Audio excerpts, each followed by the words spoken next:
Come on up. Thank you for getting the mic out. Hi. Self-image.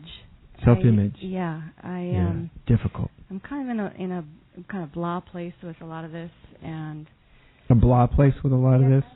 A blah place, but every once in a while, if something kind of gets churned up enough to like interfere with my sleep or TV, I kind of inquire, and it always kind of comes back to self-image.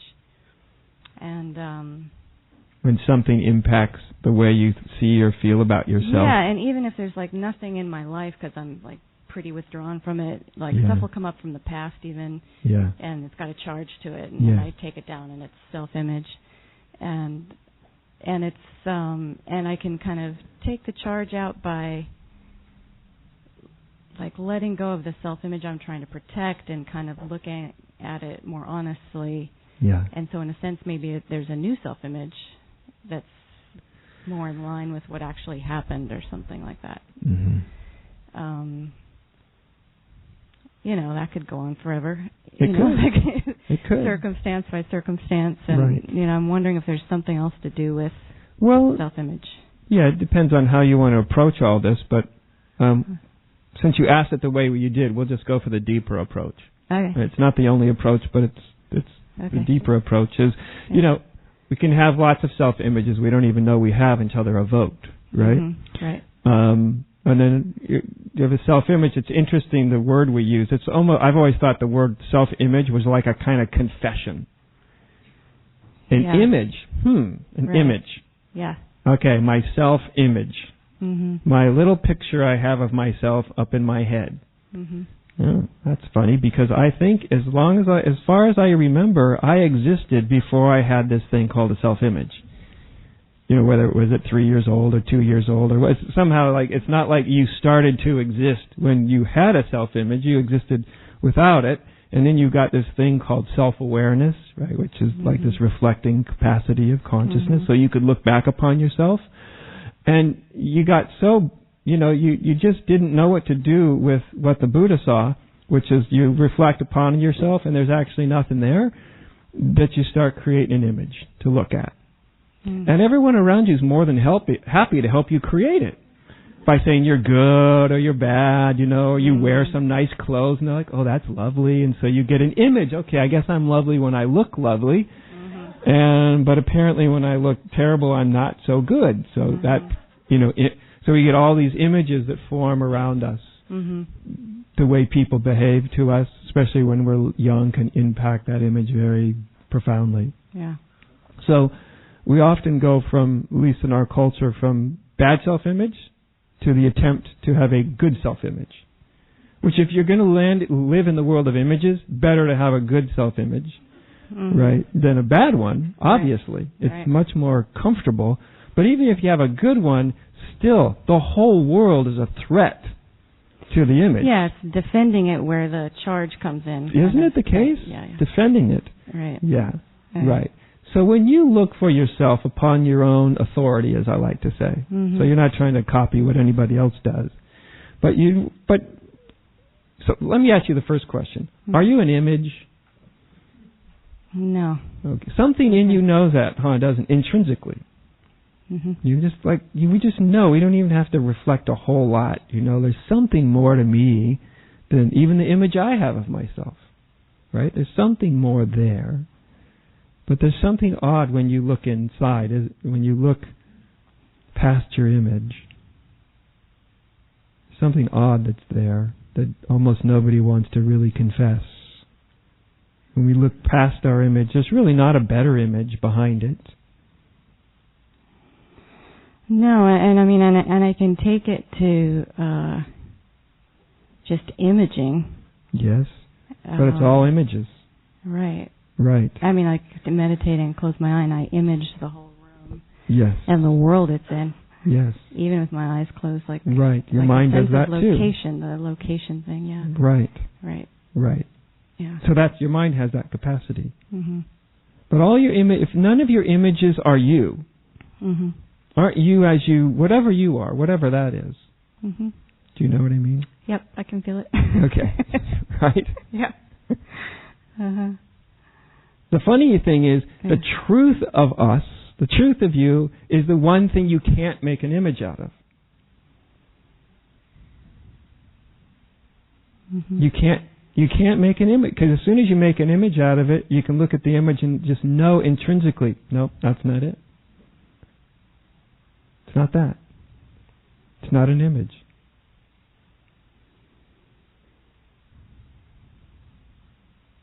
And we try to make nothing into something. Mm-hmm.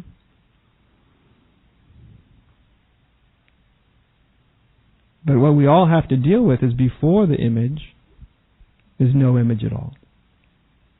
Right? No image at all. Not good, not bad, not right, not wrong, not Buddhist, not Christian, not nothing. No image at all. As I say, when people do any kind of self-inquiry... Letting go that you're talking about, letting go of this self-image. Yes. And I get, motivated to let it go when it's bothering me. Yes. Yes, but see, I'm trying to do something even more corrosive to your self-image than letting it go. Okay, thank you. Is to see that you're holding on to nothing. Yeah. So when we let go, we're letting go of nothing. Yeah.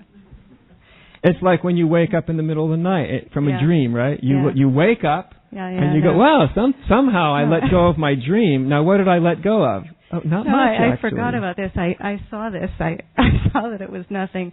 Totally freaked me out. My whole body was shaking. There we go. Now we're getting out there. Yeah. Yeah, the freak out where your body went, whoa, nothing. My mind had heard you talk about it, so it was okay with it. It was like, oh, yeah, cool, but the body was like, holy crap, and it was, okay. Yeah, nothing really means nothing. Yeah. Yeah. Yeah. Yeah. Yeah. Yeah. Like just like layers of ideas, just like, yes. Yes. Yeah. Right. Yeah. Right. Right.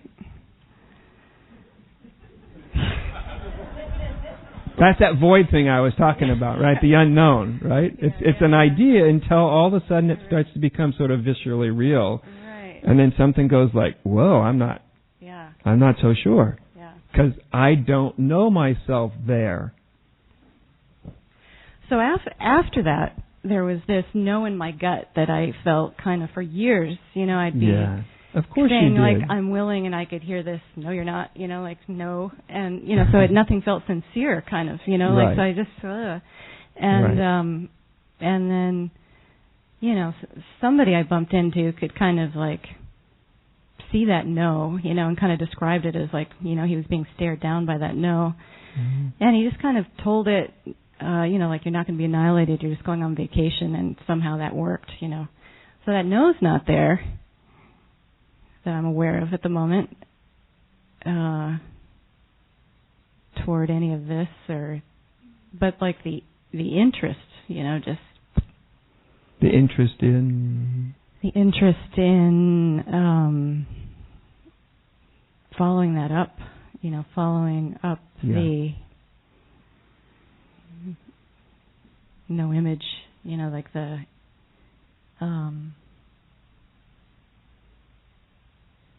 I'm not interested in nothing.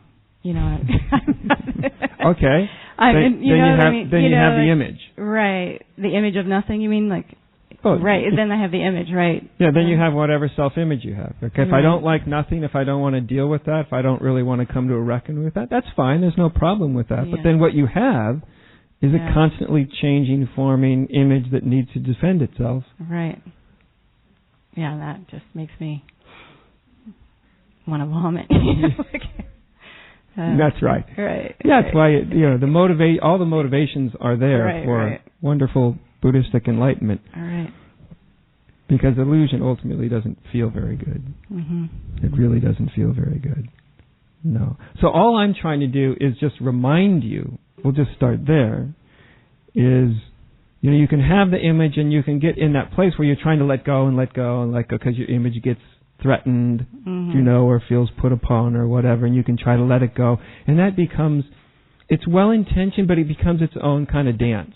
you know? Yeah, so that's why I'm up here, because I'm in that, and it's like, well, right. So what I'm trying to do is just the response to that, which is I know what you're really asking about. The response to that is to just reconnect consciously to that imageless space. Okay. To reconnect with it, but just to hang out with it a bit.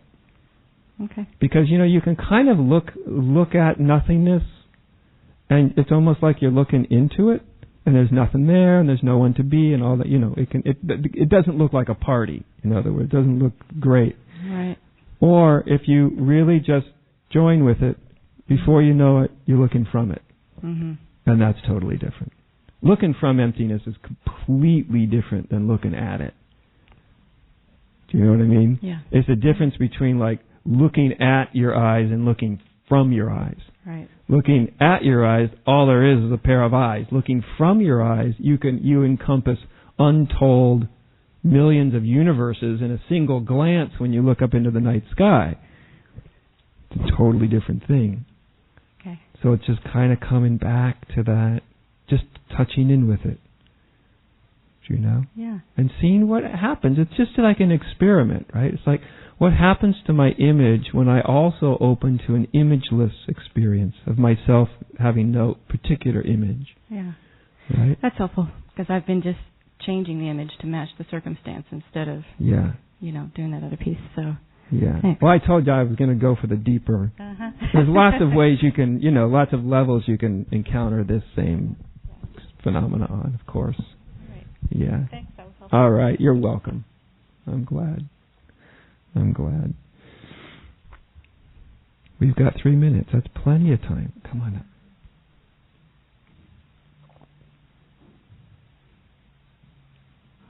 Thank you. Hi, good evening. You can pick it up. There, you won't have to. Yeah, I know. I was wondering when they first put it up, boy, everyone's going to have to. I wanted to be comical.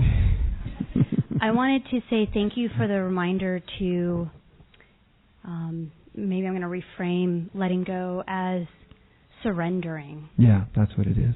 So thank you. Yeah, you're welcome. Yeah. In the end, as far as I can see, that's what, no matter what path you go, you can go more like inquiry, you can do devotional, you can do meditative, but every path, in the end, it's all just a lead up to surrender. That's all it is. If it culminates in surrender, great. If it doesn't, not so great. Surrender is really the hallmark of the whole entire thing. Yeah, no matter what. And I like that you use the word surrender because, letting go has a sort of surrender embodies something much greater, doesn't it? It's like, it's not just an intellectual, okay, now I'm going to let go of that. To surrender requires an emotional, in a certain sense, a whole emotional response. It requires something very deep and very encompassing, welcoming. Yeah. Yeah, very welcoming.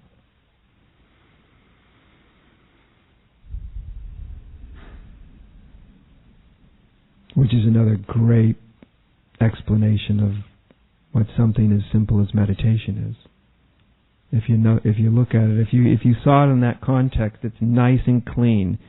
I'm either surrendering right now or I'm not.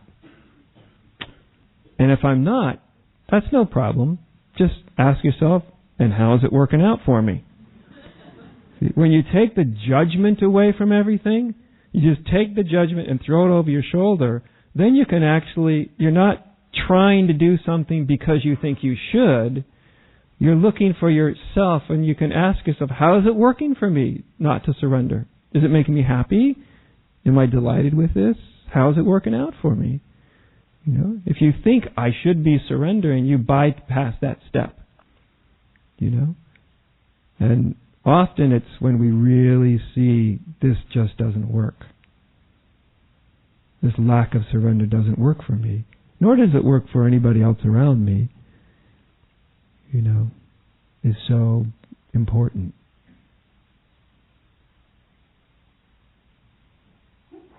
But we have to slow everything down so that we can look in the nature of our own experience, come to our own conclusions,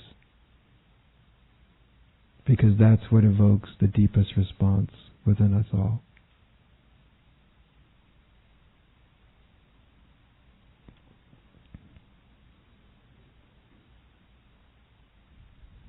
Well, nice to be here with you. It seemed like 2 hours went by in about 2 seconds. At least for me, I hope a little bit for you too. Thanks for joining me. I love coming up in here and talking to you all, and I think the reason is I love going and talking to people who really put themselves behind their spiritual lives. They're doing something, in other words. They're meditating, they're doing something. It's not just a bunch of, entertainment. And that's what I always feel when I come here. I can tell that you do something, which is really a wonderful space to meet in. So thank you very, very much. Appreciate it a lot. Thanks for having me here.